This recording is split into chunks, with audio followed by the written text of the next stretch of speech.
Imagine standing in broad daylight, and suddenly the sun disappears.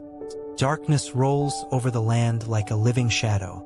People scream, some fall to their knees, others stare in stunned silence.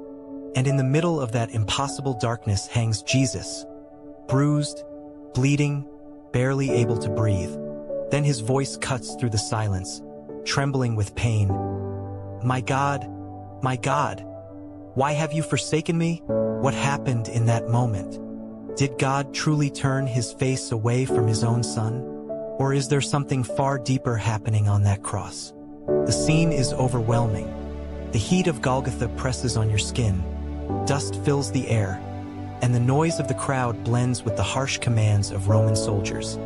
You look up at the cross and see Jesus, his body torn, his face bruised, his breathing shallow. This is not a distant legend. This is suffering in its rawest, most human form. And yet something about him feels unbreakable, even in agony. Then comes the cry that echoes through centuries. My God, why have you forsaken me? It's more than a sentence.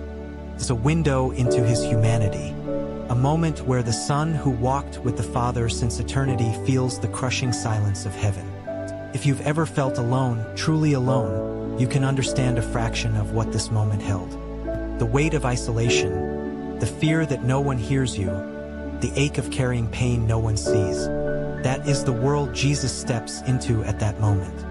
Not as a distant savior, but as a human being tasting the full depth of human despair. But here's the hidden truth most people miss.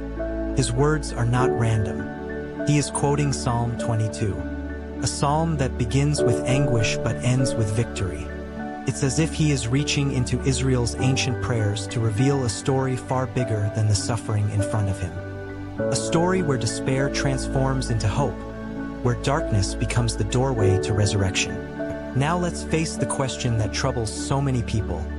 Was God silent because he abandoned his son? Or was something happening behind the silence? Something necessary for redemption? Jesus wasn't just suffering physically. He was carrying the weight of every sin, every act of cruelty, every hidden mistake humanity has ever committed. Imagine the spiritual weight of billions of lifetimes pressing onto one soul.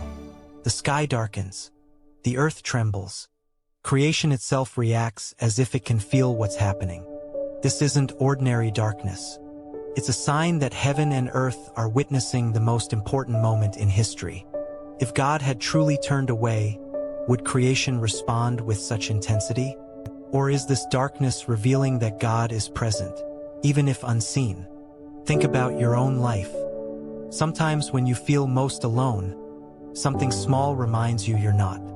A word, a moment of clarity, a stranger's kindness. What if the darkness at the cross was not a sign of God leaving, but of God working in a way humans couldn't yet understand? The people watching Jesus didn't know the weight of the moment.